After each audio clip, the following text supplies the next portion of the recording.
नमस्कार. आज मी बनवणार आहे सगळ्यांचा ऑल टाईम फेवरेट असा गोड पदार्थ गाजर हलवा.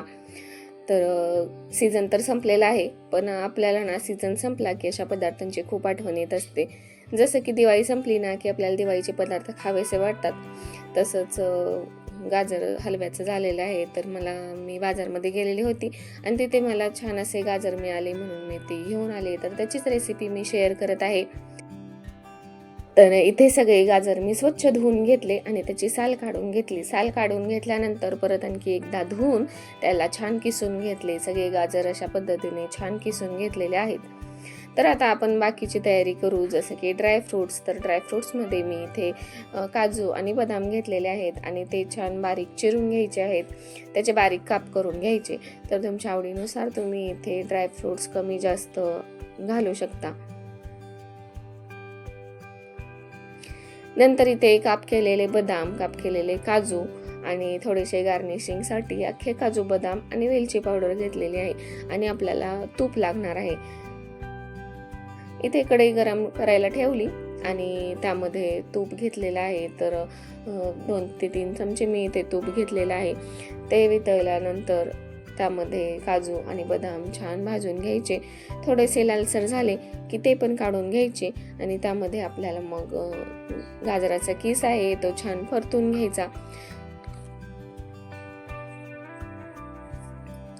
तर यामध्ये सगळा गाजरचा किस केलेला आहे तो मी त्यामध्ये छान असा परतून घेणार आहे. तर एक्स्ट्रा असेल तर जराशी थोड्या वेळाने टाकला की हा आधीचा मऊ होतो, मग त्यामध्ये तुम्ही ॲड करू शकता.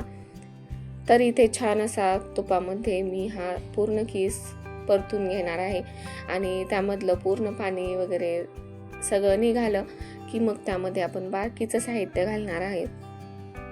तर इथे बघू शकता तुम्ही असा परतून छान असा मऊ झालेला आहे. नंतर मग मी यामध्ये दूध ॲड केलेलं आहे. तर फुल क्रीम मिल्क मी ते घेतलेलं आहे. तुम्ही यामध्ये खवासुद्धा ॲड करू शकता.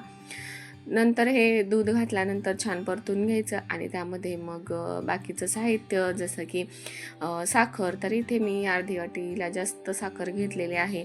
नंतर वेलची पावडर आणि आपण जे ड्रायफ्रूट्स तळून घेतलेले होते ते पण ॲड करून छान असं सगळं परतून घ्यायचं आणि बारीक गॅसवर शिजवून द्यायचं. तर हे शिजवायला थोडा जास्त टाईम लागतो, पण जेव्हा यातलं हे सगळं दूध वगैरे आटून जातं तेव्हा याला खूप छान टेस्ट येते.